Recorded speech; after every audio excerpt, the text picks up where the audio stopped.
Welcome, fellow bookworms, to Tibra's Den. My name is Whitney, and I'm really excited. We are going to be doing my first readathon. I normally have so many books I'm reading on my own. I don't typically participate in readathons, but I was watching Steph Loves. I'll link her YouTube channel down below, along with her Instagram, where I got like all the prompts from. But she's did this readathon last year, and she's doing it again this year from the 6th through the 12th.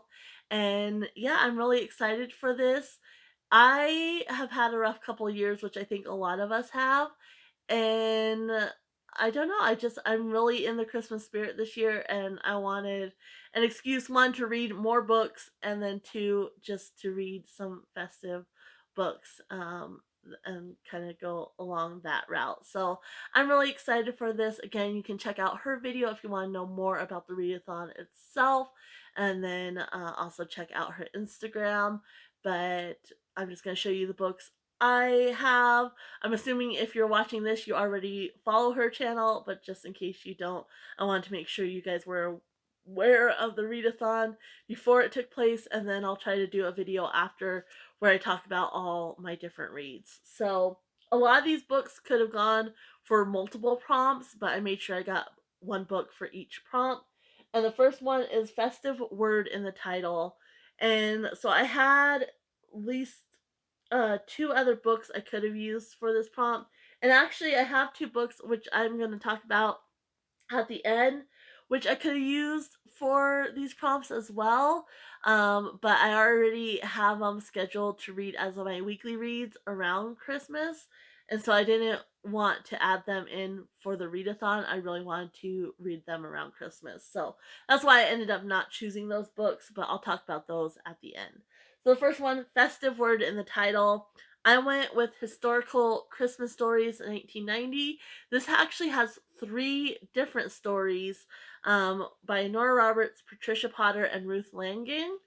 And yeah, I mean, Christmas is very festive, so I'm excited to read this. I got this book. It was one of the ones I got recently, and I've never read it, and I got it because I'm trying to complete my whole Nora Roberts collection. She's my favorite author. I have the majority of her works, and I'm trying to complete that up. So this was one of the ones I didn't have, and I ended up getting. I'll go ahead and read the synopsises for you, so that way, in case you're interested in any, you kind of have an idea of what they're about. But the first one by Nora Roberts is In from the Cold.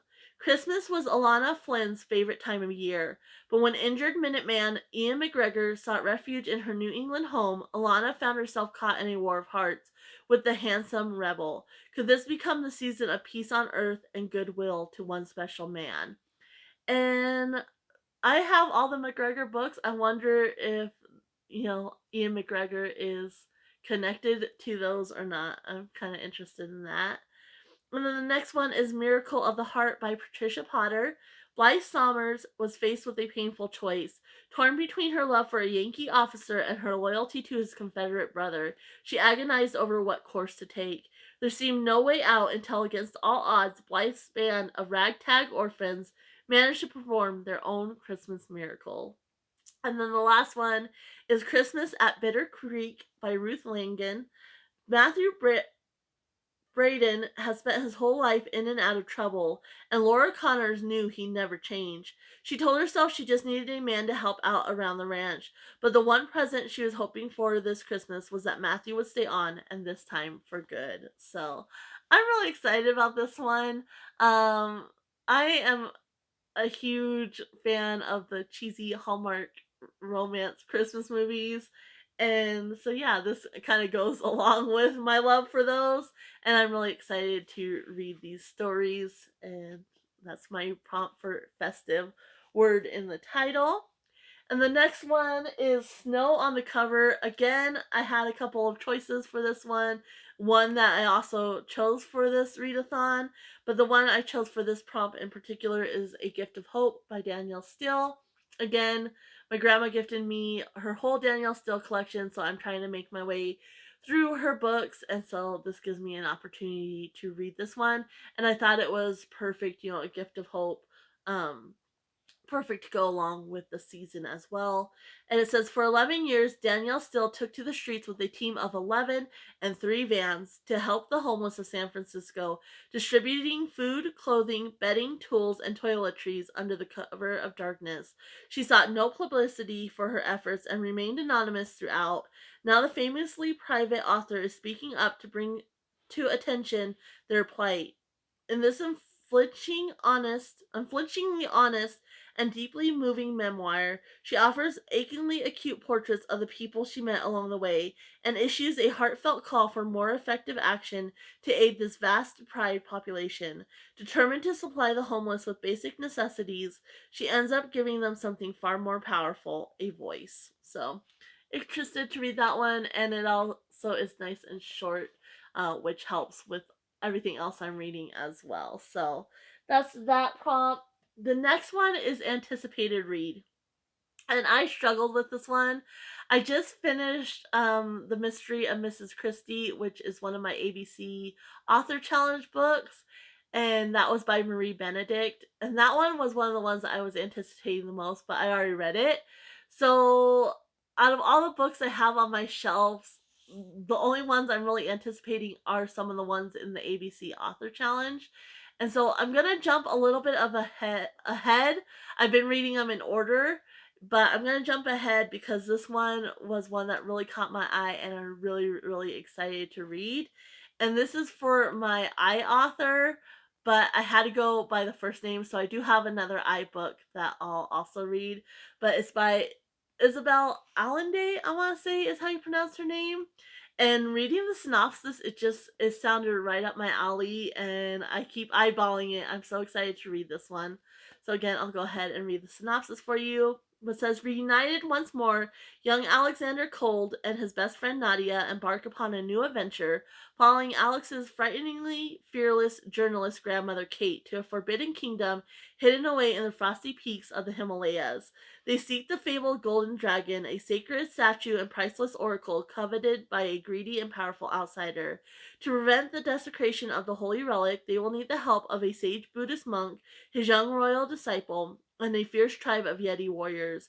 But even the mystical power of their totemic animal spirits may not be enough to save the teenagers and this remote world from the destructive encroachment of civilization. So, yeah, I mean, this one, when I read the synopsis and like I said, I think the cover's beautiful, and I'm just really, really excited to read this one, and I'm anticipating enjoying it a lot. So that's why I chose it for this prompt. And then the next prompt is an act of self care. Basically, I just like to play, I play The Sims and I play Dead by Daylight, which I know Dead by Daylight's not very festive, but I'm probably going to be doing that as my act of self care. And I love Christmas movies, especially the cheesy romance types. So I think that's kind of going to go along with my act of self care, playing some games. And then reading is an act of self care for me too. Then there's a free space. And then the next one is red or green on a cover. Obviously, the first 2 books could have definitely fit that prompt. There's red in the title here, kind of green and a little bit of green in the stone background there, and then red on that one as well. But I ended up I got this one. I actually bought this for my sister in law for Christmas last year, and I just loved it so much I got myself a copy as well. And so I never ended up finishing it last year. I don't know if you can see that, but just a little bit of the way through there, like maybe a quarter, not quite.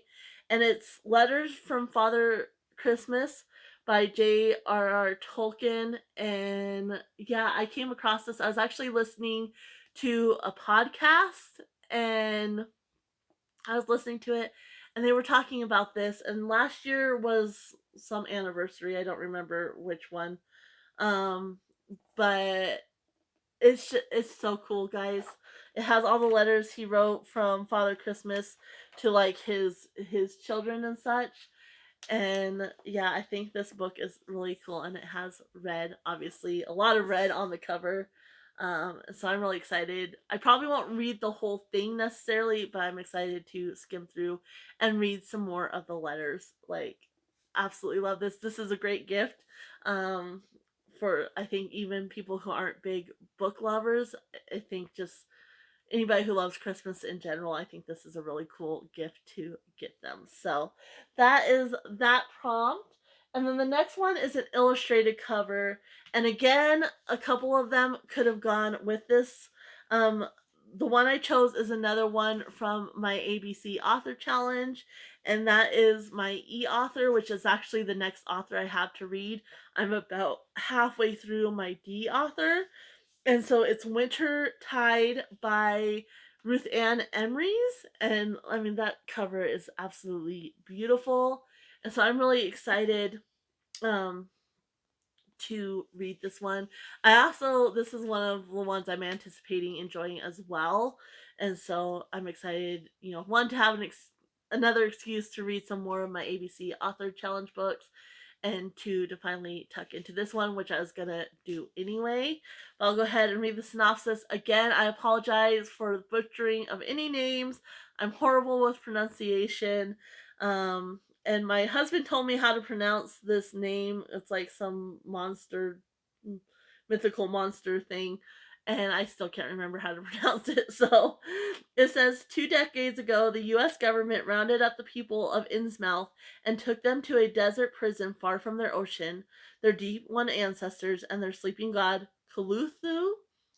The only Afra and Caleb Marsh survived the camps, emerging without a past or future, emerging without a past or a future. Now it's 1949, and the government that stole Afra's life needs her help. FBI agent Ron Spector believes that communist spies have stolen dangerous magical secrets from Miskatonic University, secrets that could turn the Cold War hot in an instant and hasten the end of the human race. Afra must return to the ruins of her home, gather the scraps of her stolen history, and assemble a new family to face the darkest of human politics and the wildest dangers of an uncaring universe. So, yeah, I'm excited for that one. Sorry for the stumbling as well. I got distracted by my horrible pronunciation, and yeah, so yeah, really excited for this one. Again, I think the cover is absolutely beautiful. And yeah, so we're gonna be reading that one. And the next one is set in winter, which I'm sure Wintertide probably plays a strong one in that one. But the first one that came into mind is one I also recently got, and that is The Long Winter by Laurel Ingalls Wilder.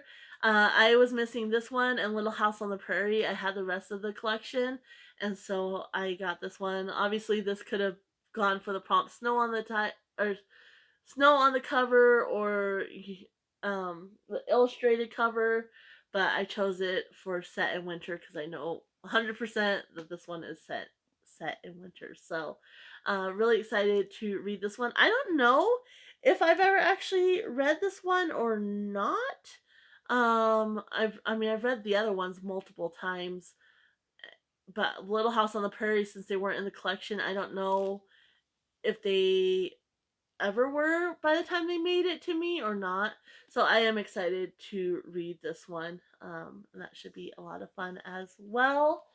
And the last prompt is to watch a festive movie, which I've already been doing. The festive movie I'm going to choose for this week is one I've already watched this year, but it's my absolute favorite. Is super cheesy. It's not a Hallmark one, but it is super cheesy, and it is called Cinderella Christmas. And I don't know, there's something about it. It is kind of very much similar to a Hallmark romance Christmas movie, but it also ties in, like a remake of Cinderella or retelling of Cinderella. And I watch it every year multiple times. Sometimes I watch it even when it's not Christmas. And so I'm definitely going to make sure I watch that, during the readathon. And that might tie into my act of self care as well. Maybe have some hot cocoa and everything like that. But yeah, I absolutely love it. I'm obsessed with retellings of Cinderella in particular. Not necessarily story retellings, but like movie retellings. Um, there's just something, she's my favorite like fairy tale story. My favorite princess, Disney princess, is Belle, and my favorite movie is Mulan, but the story of Cinderella. There's just something that I connect to with it, and I love that, that movie combines Cinderella with Christmas and the cheesy romance aspect that I love during the holidays. So yeah, I'll be watching that movie for sure. And then the other two books I wanted to bring up is The Immortal Necklace. This is one I'm going to be reading, I think, the week before Christmas. Um, and I've read it halfway through. I use the sleeves sometimes as bookmarks, and so I got halfway through it. But it's really interesting, especially if you are kind of very faith based in celebrating Christmas. Basically, it combines, you know, that faith and that religious aspect with Santa Claus. I think when I was reading it, I was talking about how he was getting kind of tired that his kids were so focused on Santa and the presents and everything. It was kind of losing the religious aspect and such of Christmas. And so that's why he ended up writing the book. But it says, let's see here. 13-time number one New York Times bestselling author Glenn Beck realized years ago that somewhere along the way his four children have become more focused on Santa than on the meaning of Christmas. No matter how he tried, he could not redirect their attention away from presents and elves to the manger instead. Glenn didn't want to be the Grinch who spoiled the magic of Kris Kringle, so he had to find a unique way to turn his kids back toward the true meaning of Christmas. He decided the best place to start was by first turning Santa himself, excuse boo boo. Um, let's see. Back towards Christ. That's when one of America's best storytellers began to craft a tale that would change everything his kids thought they knew about Santa. The incredible story he went on to tell them that Christmas Eve spans over 1,000 years and explains the meaning behind the immortality and generosity of the man named Claus. The Immortal Necklace has now been expanded and reimagined into this novel for adults, a novel full of drama, history, legend, and heart. From the snowy mountains of Western Asia to the deserts of Egypt, to Yemen's elusive frankincense-bearing boswellia trees. This is an epic tale that gives the legend of Santa a long overdue Christ-centered mission. It does cover, continue on the back flap, but I'll leave it there. So yeah, this is one, like I said, it's not part of the readathon, but I will be reading it just before Christmas. And this one obviously could have fit several of the prompts, but it's already spoken for. And then the other one that didn't go along with my ABC challenge books, that is my most anticipated read, is my Sergei by Katerina Gordieva. And this one is a nonfiction book. I chose this one based on my mom, so I'm going to be reading it the week before her birthday, which is just after Christmas. And yeah, this one I'm really Daddy's home, but I'm really anticipating rereading this one. So excuse the dogs barking. I'm not going to redo this video or clip it or anything like that. So excuse them. They're just happy Daddy's home. I'm going to go ahead and leave you guys here again. Girls!